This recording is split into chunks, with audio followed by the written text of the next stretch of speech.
राधे।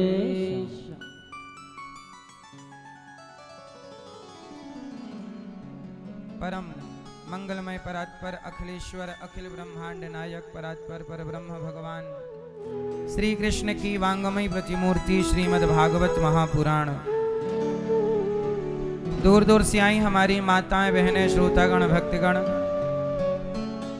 साधना TV श्रद्धा TV पर कथा का रसपान कर रहे आप सभी भक्तों को जय श्रीमन्नारायण। मैया बोलो जय श्रीमन्नारायण, जय श्री कृष्णा, राधे राधे। आए हुए सभी भक्तों का बहुत बहुत स्वागत है। सबको जय गौरी गोपाल।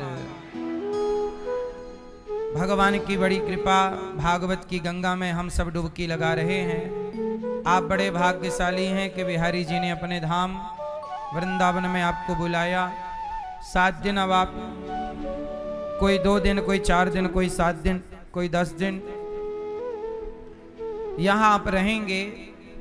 और जिस पर बिहारी जी की कृपा होती है, राधा रानी की कृपा होती है, वही इस धाम में आते हैं।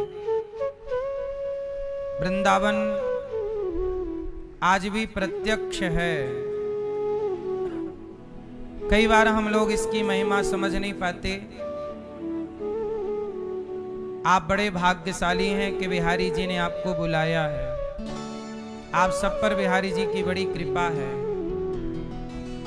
कहते हैं बिहारी जी का ये धाम है, राधा रानी का ये घर है, और यहाँ वही आते हैं जिन्हें बिहारी जी हमारे परीक्षित बनकर के श्री सीताराम साहू जी, श्रीमती मीरा साहू जी की पुण्य स्मृति में आप ये कथा का आयोजन श्री सीताराम साहू जी करा रहे हैं और पूरे परिवार के साथ आए हैं।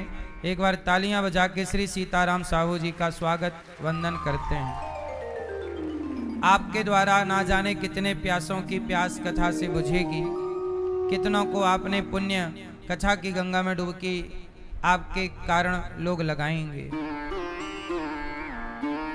आपकी पुत्री निधि साहू जी और विजेता साहू जी, बेटा विकास और पिंकी साहू जी, विशाल और नम्रता साहू जी, आसी और वैष्णवी जी, समस्त साहू परिवार आप मध्य प्रदेश इंदौर से हैं और इंदौर की पावन धरती से आप यहाँ वृंदावन की पावन धरा में कथा श्रवण करने के लिए आए हैं। खूब खूब स्वागत पूरे परिवार का, सबका। साथ ही हमारी मैया श्रीमती वसंती यादव जी, पति आपके परमेश्वर प्रसाद यादव जी, कथा की गंगा में परीक्षित बन के आप अपने लोक परलोक को सार्थक कर रहे हैं। तालियां बजा के परिवार का, वसंती मैया और परमेश्वर जी का स्वागत करें। श्रीमती रामप्यारी यादव जी, श्रीमती सुभद्रा मरावी जी, पुत्र दीपक यादव जी और विजय यादव जी और जवंतिन यादव जी, पुत्री ज्योति यादव जी, मिथिलेश मरावी जी और संगीता मरावी जी, बिलासपुर छत्तीसगढ़ से आप आए हैं। बहुत बहुत स्वागत वंदन। भागवत जी की गंगा में जो भागवत सुनता है उसकी 21 पीढ़ी भागवत जी तार देती हैं। कितनी पीढ़ी? अभी 1 जुलाई से यहाँ भागवत जी के पोथी पाठ बैठेंगे। आप लोग भी अपने पितरों के लिए भागवत जी के पोथी पाठ करा सकते हैं। धुंधकारी जब मरा तो प्रेत बना। धुंधकारी मर के क्या बना? प्रेत। और जब प्रेत बना तो वो भटकने लग गया। कई बार लोग सोचते हैं चलो आत्महत्या कर लेते हैं। आत्महत्या करने वाला प्रेत योनि में जाता है। अकाल मृत्यु जिसकी होती है वह प्रेत योनि में जाता ही जाता है। भले थोड़ी समय के लिए जाए, पर जाएगा जरूर। इसलिए कहता हूं कि आत्महत्या कभी मत करना, वरना प्रेत योनि में जाना होता है। और प्रेत योनि में क्या है? वायु बन जाते हैं आप, हवा की तरह। भूख लगती है। अच्छा, जैसे आप उदाहरण से समझो, जब आपको सपना आता है, कई बार आपको सपने में प्यास लगती है। किस किस को ऐसा सपना आया कि सपने में प्यास लगी, लेकिन सपने में पानी भी मिल जाता है, पानी पीते भी हैं आप, पर प्यास नहीं बुझती। कभी ऐसा सपना आपको आया हो तो आपको अनुभव होगा। सपने में आपको कितनी प्यास लगती है और आपको पानी भी मिल जाता है और आप पीते हैं, पर आपकी प्यास नहीं बुझती। ऐसे ही जब आप मरने के बाद प्रेत बनते हैं तो आपको प्यास लगती है। नदी के किनारे आप खड़े हैं और पानी आप पी नहीं सकते, प्यास बुझती नहीं है। वहां भूख लगेगी, भोजन भी रहेगा, परंतु आप खा नहीं सकते। इसलिए सबसे भयंकर यातनाएं प्रेत योनि में भी मिलती हैं। इसलिए धुंधकारी जब अपने माता पिता को सताया और मरा तो माँ बाप को सताने के बाद प्रेत योनि में गया। तब वह अपने भाई से कहा गौकर्ण जी से कि मैं प्रेत बन गया हूं, बताओ मैं क्या करूं। तब गौकर्ण जी ने कहा कि मैं सूर्य भगवान से पूछूंगा कि क्या करना है। तो गौकर्ण जी ने भगवान सूर्य से कहा कि मेरा भाई मरने के बाद प्रेत योनि में चला गया है, बताओ मैं क्या करूं। तब सूर्य भगवान ने गौकर्ण जी से कहा कि गौकर्ण जी आप अपने मरे हुए भाई को भागवत सुनवाइए।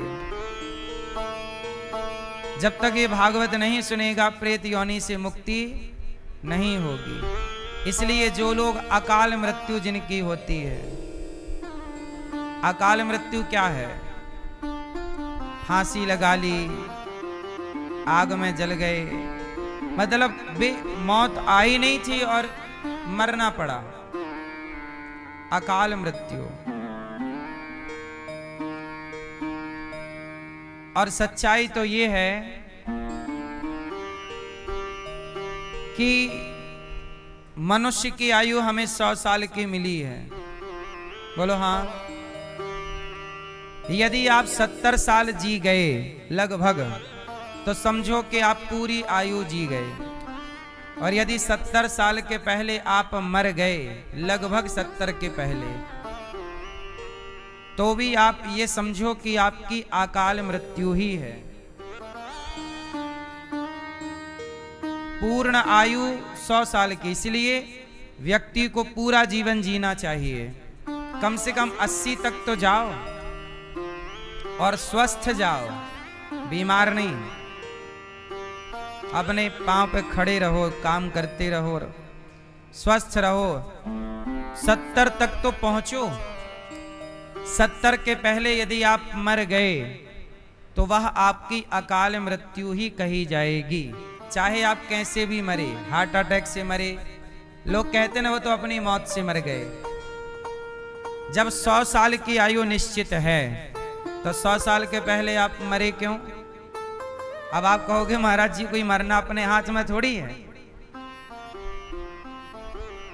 अपने हाथ में तो है नहीं।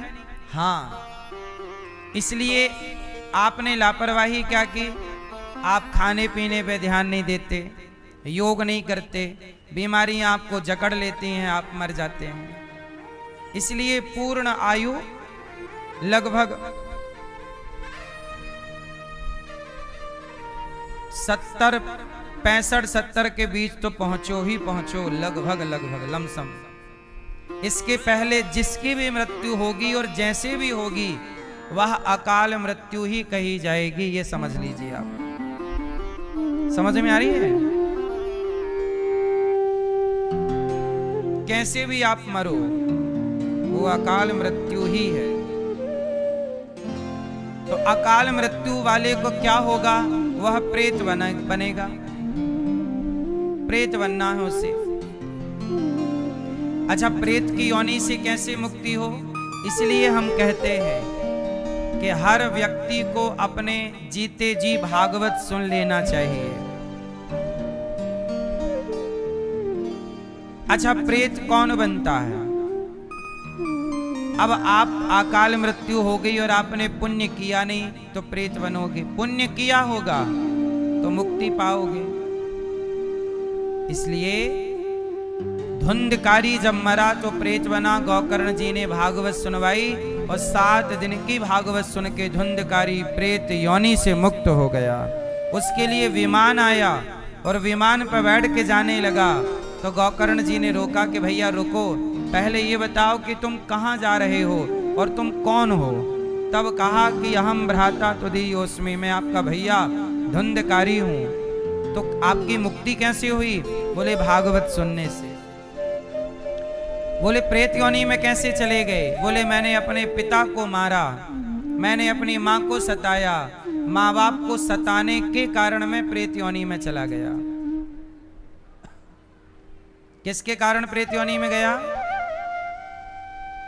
जो अपने माँ बाप को सताएंगे वो प्रेत योनि को जाएंगे। इसलिए कहता हूं किसी को सताया ना करो। अच्छा, धुंधकारी ने यहां पर गौकर्ण जी से एक बात कही कि भैया एक बात सुनिए। हाँ हाँ सुनाइए। ये बताओ मैया, आपके घर में भोजन बनता है, क्या खाते हो आप लोग? दाल चावल सब्जी रोटी खीर पूड़ी हलवा पूड़ी यही ना खाते हो? अच्छा ये बताओ, सब्जी और दाल लगभग आप सबके घर बनती है, सब्जी और दाल सबके घर है? बोलो हाँ। तो ये बताओ, सब्जी और दाल सवेरे आपने बनाई, शाम तक खराब हो जाती है कि नहीं? ऐसी गर्मियों में सब्जी दाल में सब्जी में फिचूकर आ जाता है और महकने लग जाती है। अगले दिन तक तो बिल्कुल सड़ सी जाती है। सही है गलत है? हाँ या ना? अब मैया भोजन जो है ना, सवेरे का बना भोजन शाम तक खराब हो जाता है। सही है गलत है? हाँ कि ना? सवेरे का बना भोजन शाम को ना खराब हो जाता है। अब जरा सोचो कि उसी भोजन से बना ये शरीर कब तक चलेगा? आपका शरीर किससे बना है? भोजन पानी से। आप भोजन ना करो, आपकी हालत देख लेना। तो आपके शरीर में जो भी कुछ है, हड्डियां हैं, मांस है, रक्त है, रोशनी है आंखों की, वो सब किससे तैयार है? भोजन से। आप भोजन छोड़ दीजिए, आपका शरीर खत्म सा हो जाएगा। बोलो हाँ। तो भोजन सवेरे का बना शाम को बिगड़ जाता है, उसी भोजन से यह शरीर भला कब तक साथ देगा आपका? सही है?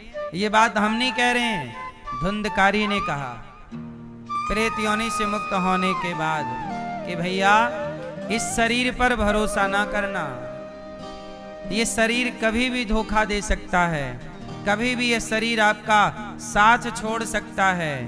बोलो हाँ। अर्थात कभी भी आप मर सकते हैं, कभी भी शरीर साथ छोड़ देगा।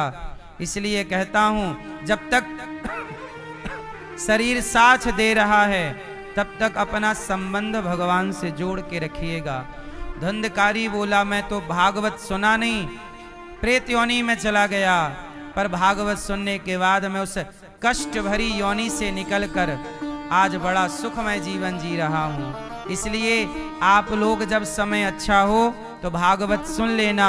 सुनी हुई भागवत कभी ना कभी काम जरूर आएगी, वो पुण्य नष्ट ना होगा, वो पुण्य आपके साथ रहेगा।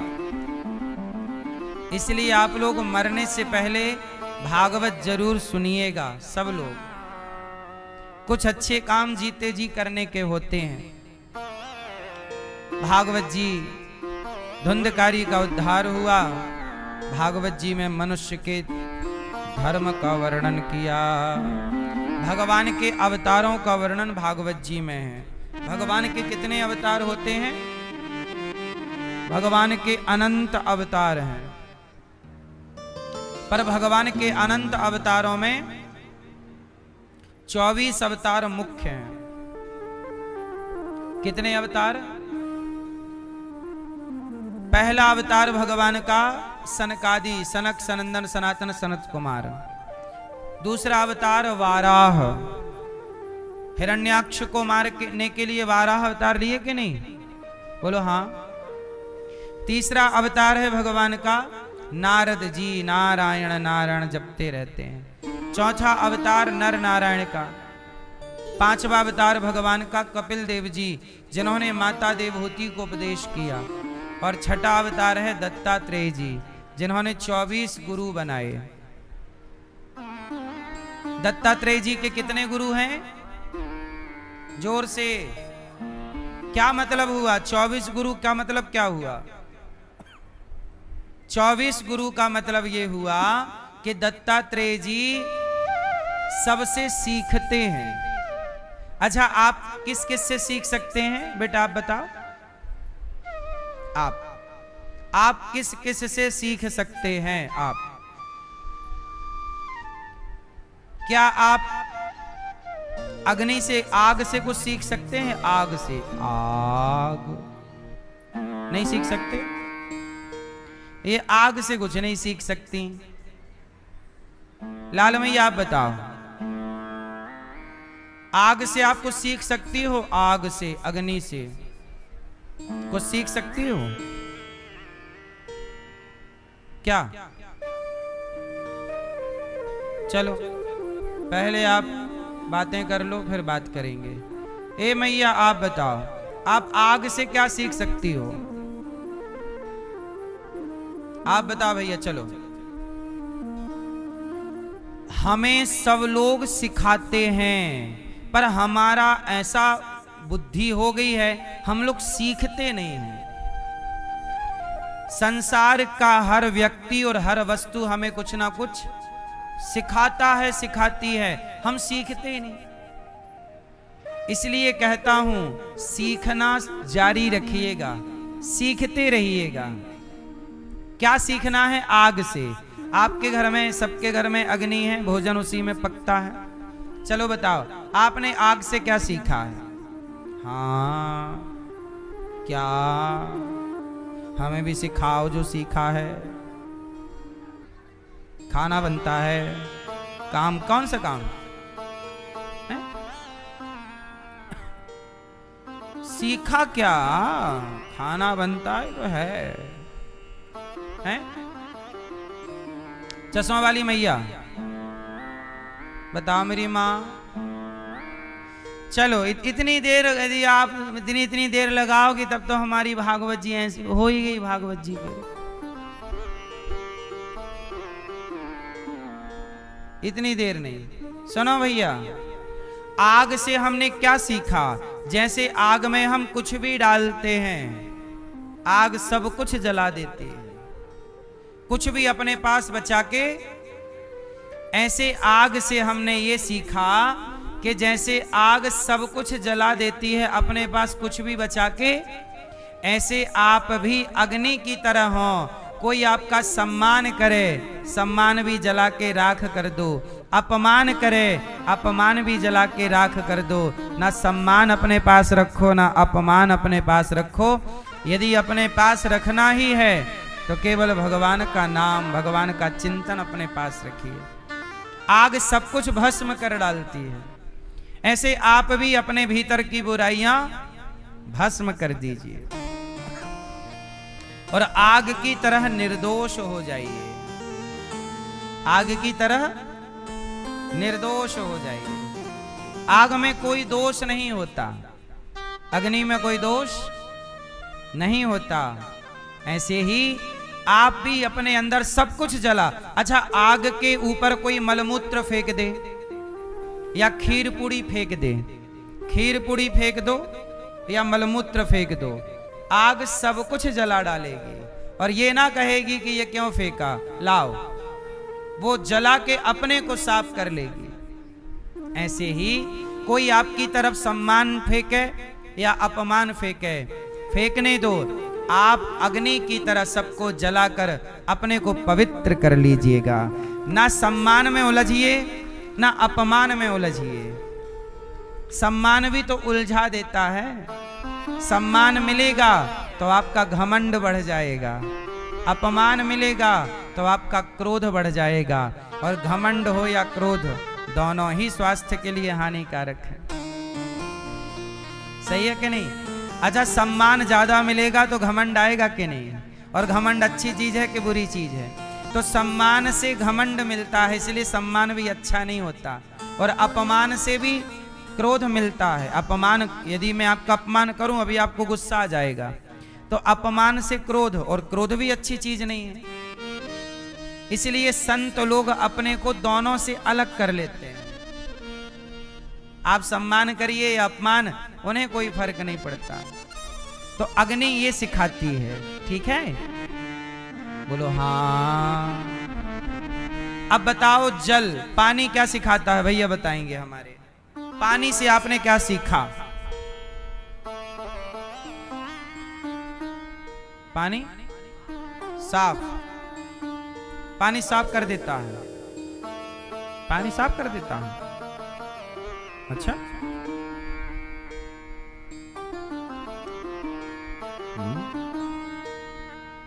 आप बताओ भैया, पानी से क्या सीखा?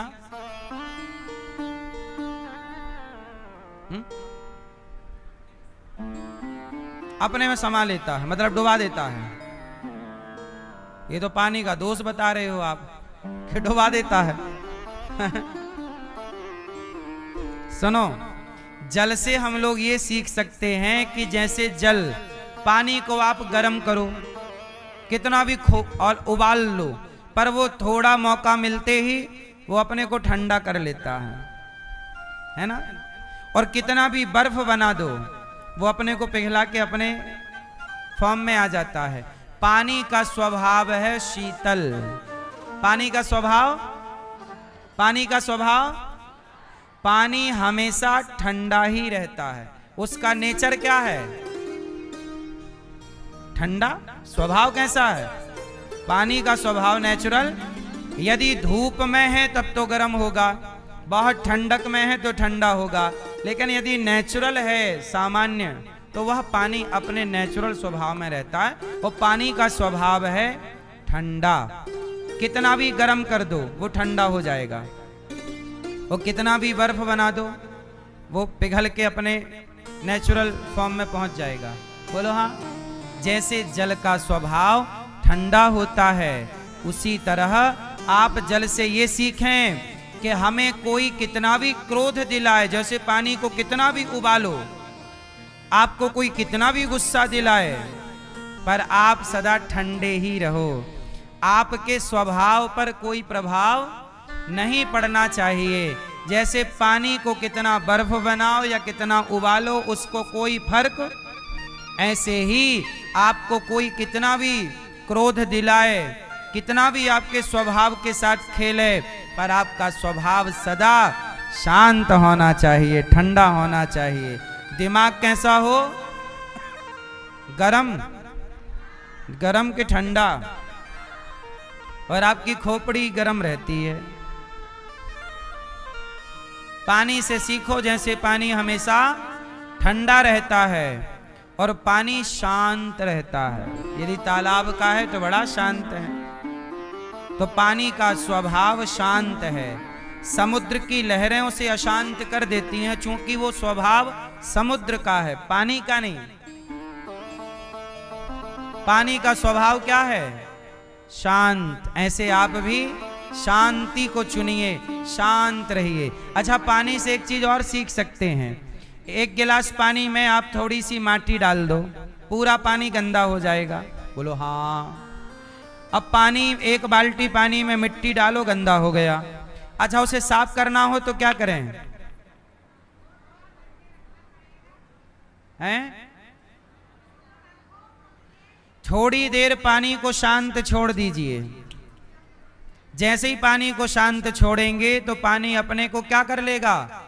साफ कर लेगा, गंदगी नीचे बैठा देगा और साफ पानी ऊपर आ जाएगा। बोलो हाँ। ये पानी से सीखने जैसा है कि जैसे पानी को शांत छोड़ दीजिए, वो अपने आप को शुद्ध कर लेता है। ऐसे आप भी जब बहुत परेशान हो जाएं तो अपने आप को थोड़ी देर के लिए सबसे चित्त मन हटाकर अपने को शांत छोड़ दीजिए। अपने आप आपके अंदर की बुराई भी नीचे बैठ जाएगी और चित्त निर्मल हो जाएगा, जल की तरह। तो जल हमेशा निर्मल होता, ऐसे आपका मन भी निर्मल होना चाहिए। ये हम जल से सीखते हैं। बोलो हाँ।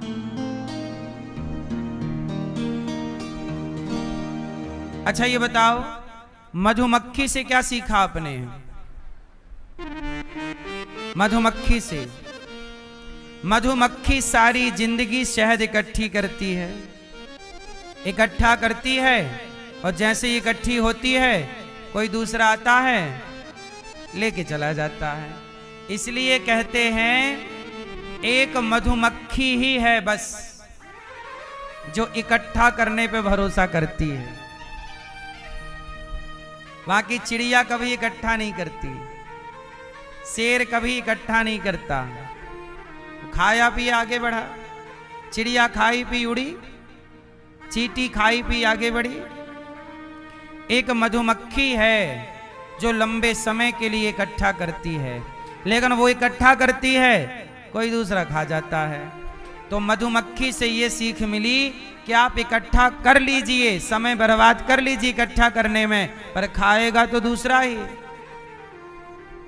इसलिए जो समय इकट्ठा करने में जा रहा है वो समय भगवान के चिंतन में जाना चाहिए, आत्म कल्याण में जाना चाहिए। मधुमक्खी से ये सीखना है कि हमें मधुमक्खी की तरह संग्रह नहीं करना।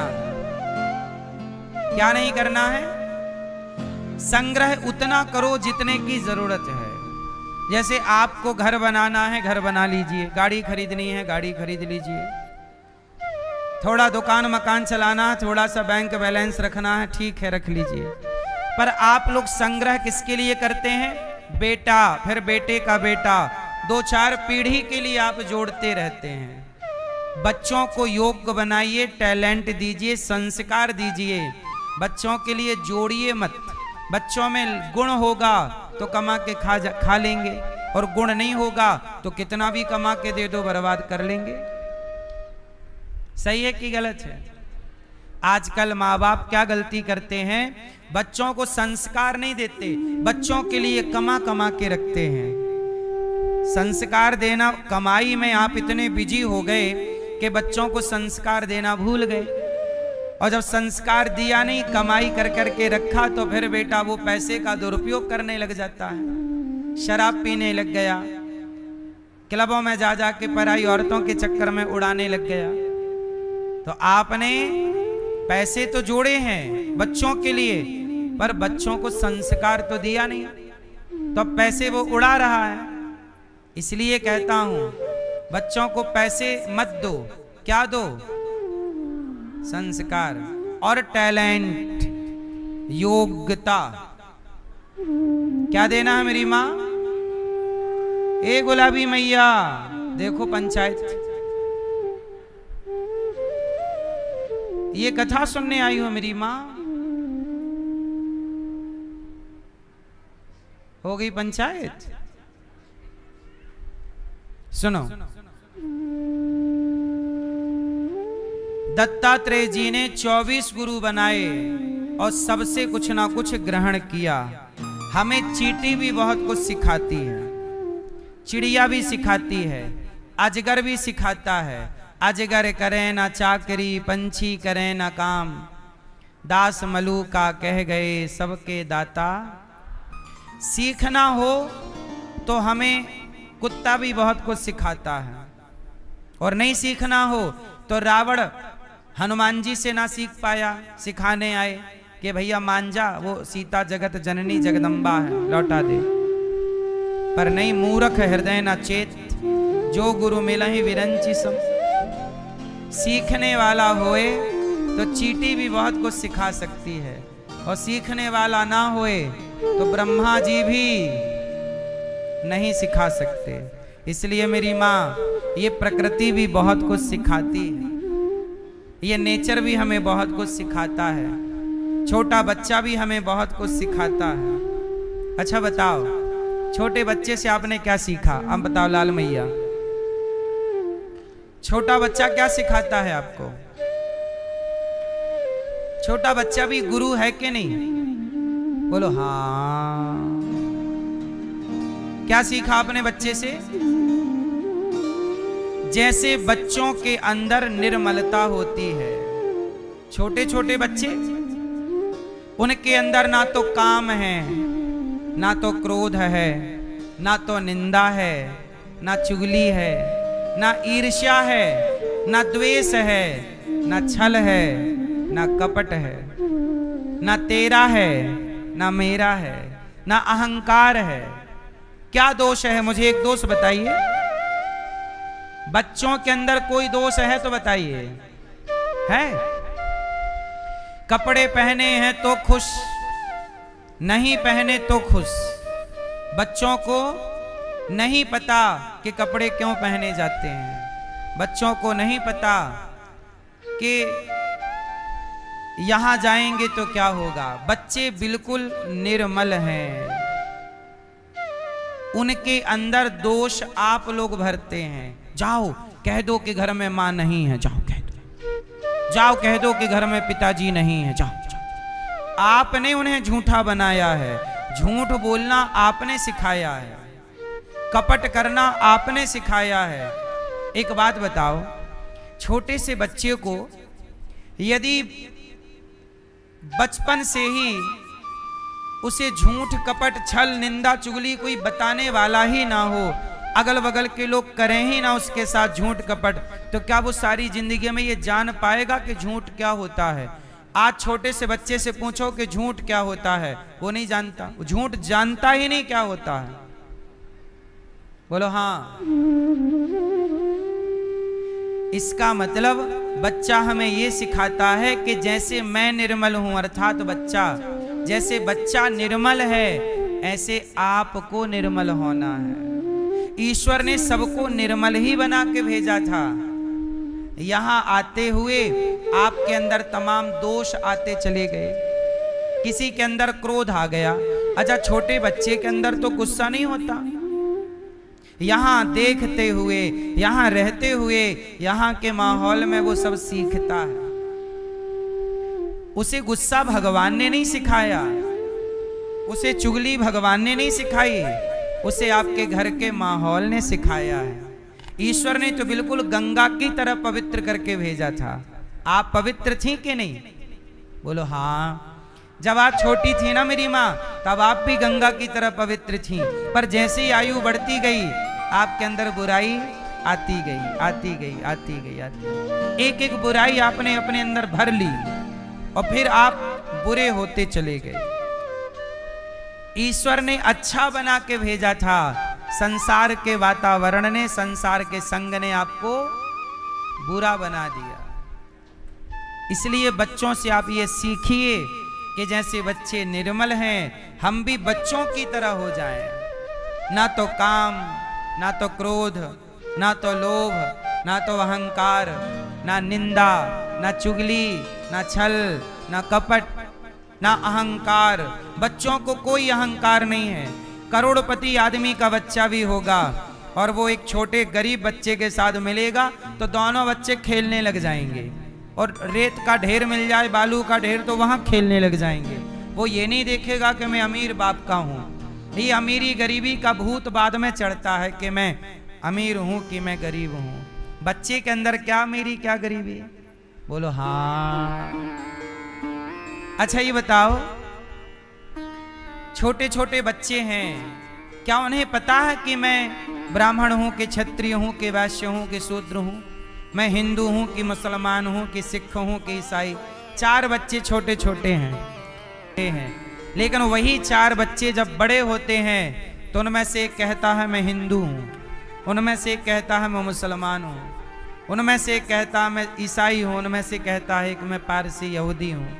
और वह बट जाते हैं। ईश्वर के घर से चले थे, सब एक थे, यहां आए बट गए, यहां बंटवारा हो गया। क्या ईश्वर ने यह बंटवारा किया है? इंसान का बंटवारा है। इंसान ने बंटवारा किया और आपस में लड़ने लग गए। तू ये तो मैं तुझे मार डालूंगा, तू ये है अच्छा मैं तुझे मार डालूंगा। आपस में खून बहाने लग गए। ईश्वर ने तो, ईश्वर की एक ही फैक्ट्री है खून बनाने की। वही खून ईश्वर ने हिंदू को भर दिया, वही खून मुसलमान को भर दिया, वही खून ब्राह्मण को, वही वैश्य को, वही शूद्र को, वही क्षत्रिय को। सबके एक सी हड्डी है, सबके लगभग 206 हड्डियां होती हैं। क्यों? हड्डियां कितनी होती हैं? इतनी होती हैं, सबके उतनी हैं, चाहे ब्राह्मण हो, क्षत्रिय हो, हिंदू हो, मुसलमान हो। लेकिन यहां आए तो बट गए। ईश्वर के अदालत से बंटवारा। ईश्वर ने क्या बनाए थे? बोलो जोर से, ईश्वर ने क्या बनाए? ईश्वर ने इंसान बनाए, ईश्वर ने मनुष्य बनाए।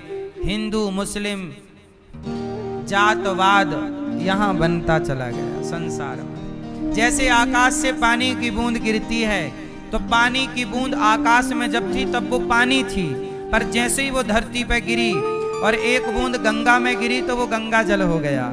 एक बूंद बारिश की यमुना में गिरी तो वह यमुना हो गया। नर्मदा में गिरी तो वह नर्मदा हो गया। नाले में गिरी तो वह नाला हो गया। आकाश में जब पानी था तब वो पानी एक था। जैसे ही गिरता गया, जहां गिरा जो संगत उस बूंद को मिलती चली गई, पानी का वह रंग रूप होता चला गया। ऐसे ही है भूमि परत भा ढाबर पानी, जिमि जीवहि माया लपटानी। ईश्वर के घर से सब चले तो सब पवित्र थे, यहाँ आए सबके अंदर तमाम दोष अवगुण आते चले गए। इसलिए कहता हूं मैया, अब बड़ी हो चुकी हो, अब थोड़ा बच्ची हो जाओ, छोटी सी हो जाओ, छोटे बच्चे की तरह निर्मल हो जाओ। बड़े तो हो गए पर बड़े होने का कोई मजा नहीं आया। सच बताओ, छोटे से थे तब अच्छे थे कि बड़े हो तब अच्छे हो? आपको यदि 1 करोड़ में आपका बचपन मिलता कि चलो 1 करोड़ जमा करो बचपन ले लो, तो आप सब लोग ना अपना बचपन जरूर खरीदते। यदि सबका बचपन बाजार में मिलता तो सच बताओ कौन कौन अपना बचपन वापस लेता हैं? लेते कि नहीं? सच बताओ, वो बचपन जो आपका चला गया वो खूबसूरत था कि नहीं? अच्छा, खूबसूरत था ये पता कब लगा? जब चला गया। अब ये छोटे छोटे बच्चों का बचपन है, पर इन्हें पता नहीं, इसलिए इसकी वैल्यू इन्हें नहीं पता। लेकिन आपके हाथ से चला गया तब आपको लगा यार कितना अच्छा था ये, है ना? वो बचपन में पानी की, है ना, कागज की नाव बना के पानी में चलाना। ये भाई हमारी नाव आ रही है, अपनी नाव साइड करो। वो बचपन के दिन याद करते हो कि नहीं?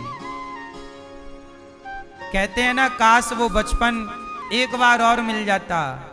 लेकिन क्या करें, बचपन एक बार ही मिलेगा, जवानी एक बार ही मिलेगी, बुढ़ापा एक बार ही मिलेगा, और ये जिंदगी एक बार ही मिलेगी। एक बार में ही आपको जो करना है कर लीजिए। अच्छा कर लो या बुरा कर लो, भला कर लो या।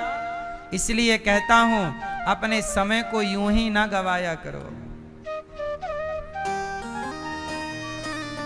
भगवान ने कहा मैंने मानुष जन्म तुझको हीरा दिया।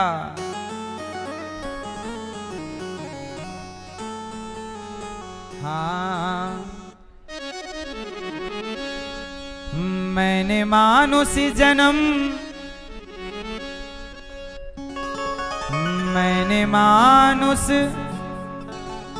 जन्म तुझको हीरा दिया। ये मानुष जन्म क्या है? अनमोल है, हीरा है। तो मैं क्या करूं? मैंने मानुष जन्म तुझको हीरा दिया, मैंने मानुष जन्म तुझको हीरा दिया, मैंने मानुष जन्म तुझको हीरा दिया। इसको व्यर्थ गवाए तो मैं क्या करूं? इसको व्यर्थ गवाए तो मैं क्या करूं? इसको व्यर्थ गवाए तो मैं क्या करूं? तूने व्यर्थ गवाया तो मैं क्या करूं? तूने व्यर्थ गवाया तो मैं क्या करूं? तूने व्यर्थ गवाया तो मैं क्या करूं? तूने व्यर्थ गवाया तो मैं क्या करूं? तूने व्यर्थ गवाया तो मैं क्या करूं? तूने व्यर्थ गवाया तो मैं क्या करूं?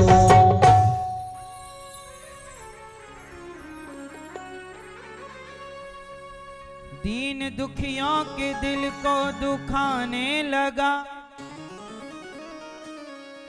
रात दिन पाप में मन लगाने लगा। तूने जैसा किया वैसा पाने लगा, अब तू आंसू बहाए तो मैं क्या करूं। हाँ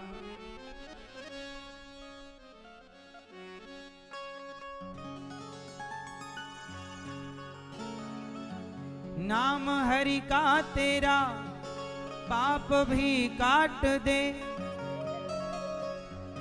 जो तू पाप ये करने से मन डांट दे।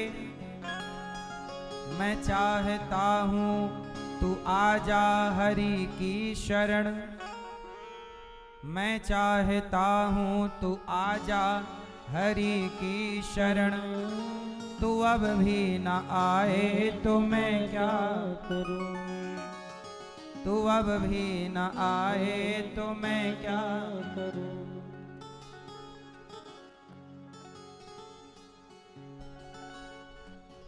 मैया छोड़ कर चल कपट, आजा हरि की शरण। कट जाए सहज तेरा आवागमन, जो कोई ना मानेगा हरि के वचन, यहीं चक्कर लगाए तो मैं क्या करूं। अब 84 का चक्कर आप लगाएं। खाने को भगवान ने दूध दिया, फल फूल दिए, पर क्या खा रहा है। अन्न दूध आदि खाने को सब कुछ दिया, मेवा मिष्ठान भी मैंने पैदा किया, फिर भी निर्दयी हो जीवों को सताने लगा। मांस मदिरा ही खाए तो मैं क्या करूं। खाने को भगवान ने क्या नहीं दिया। दूध दही अन्न, तमाम प्रकार के अन्न हैं, फल फूल बादाम काजू दाल चावल सब्जी रोटी 56 प्रकार का भोग, पर तो ये सब छोड़कर मांस खा रहा है। मांस मदिरा ही खाए तो मैं क्या। ईश्वर का तो दोष नहीं है। इसलिए मेरी माँ, ये मानव का जीवन बड़ा अनमोल है। इसे पाकर ना व्यर्थ का चक्कर पाप ना कमाओ। दत्तात्रेय जी ने 24 गुरु बनाए। सबसे कुछ ना कुछ सीख लो और जीवन को सुखमय बनाओ। आजकल लोगों के जीवन में सुख क्यों नहीं है? इसलिए नहीं है क्योंकि एक राजा था। जरा ध्यान से सुनिएगा। एक राजा था। राजा के राज्य में जो मुख्य सड़क थी, आज राजा ने सड़क के बीच में एक बड़ा सा पत्थर रखवा दिया और राजा दूर से ये देखने लगा कि इस पत्थर को कौन हटाता है। बीच सड़क में बड़ा सा पत्थर। अब सवेरे से लोग आने जाने लगे रास्ते से। लोगों ने देखा कि पत्थर है, तो कुछ लोग क्या है, पत्थर था तो बगल से निकलने लग गए। पत्थर है तो बगल से निकल गए। ऐसे करते करते पूरा दिन हजारों लोग निकल गए, पर किसी ने उस पत्थर को हटाने की कोशिश नहीं की। शाम को एक साग भाजी बेचने वाला व्यक्ति वहां से गुजरा, तो उसने देखा कि रास्ते में पत्थर है और इस पत्थर के कारण लोगों को बड़ी दिक्कत हो रही है। तो उस सब्जी वाले ने क्या किया, बोले मैं इसे हटाए देता हूँ। अपने सब्जी का उसने टोकनी बगल में रखी और पत्थर को हिलाने लगा। पत्थर बड़ा वजनदार था। पूरी ताकत लगाई उस सब्जी वाले ने, और ताकत लगाई, पत्थर हटाया। तो जहां पत्थर रखा था, जैसे ही पत्थर हटा तो वहां ढेर सारा सोना नजर आया। सब्जी वाले ने देखा, रे तो बहुत सोना है। पत्थर हटा के उसने किनारे कर दिया और सोना था। तो सब्जी वाले की हिम्मत ना हुई, पता नहीं है सोना किसका है, मैं क्या करूं, किसी का पड़ा होगा।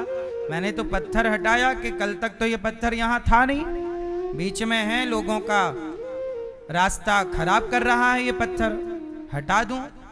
जब पत्थर हटाया तो राजा वहां आ गए, क्योंकि राजा दूर खड़े होके ये सब देख रहे थे।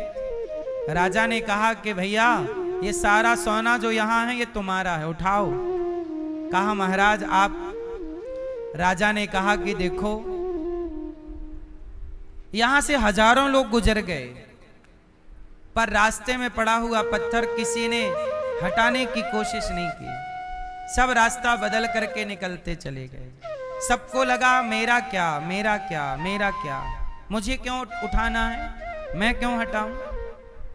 लेकिन तुम ऐसे थे जो इस राज्य को अपना समझते हो।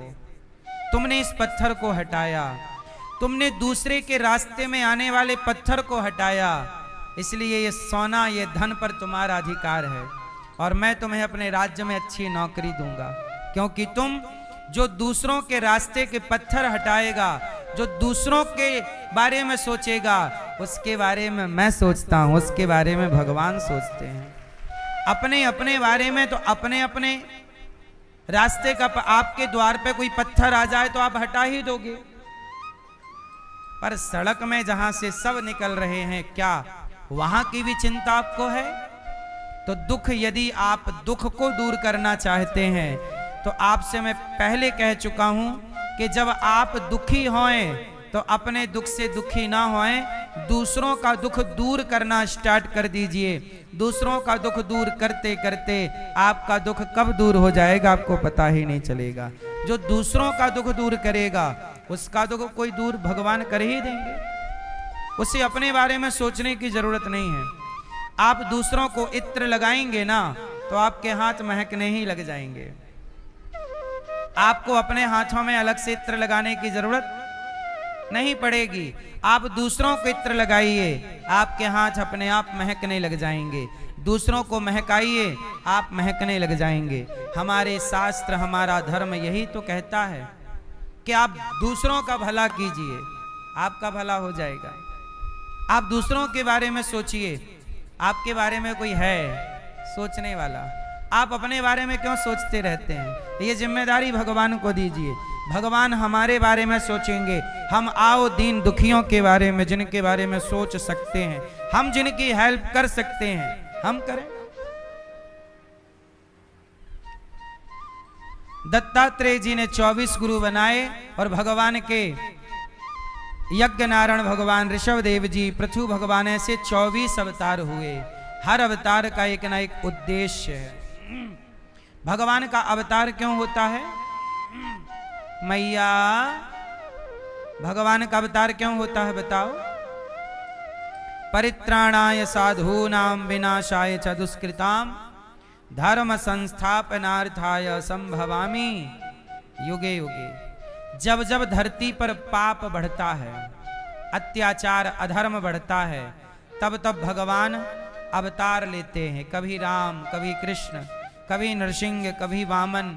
हमारे भगवान कछुआ भी बन जाते हैं, कच्छप, मछली भी बन जाते हैं, मत्स्य। बोलो हाँ। मोहिनी भी बन जाते हैं, स्त्री। भगवान सब कुछ बनने को तैयार है।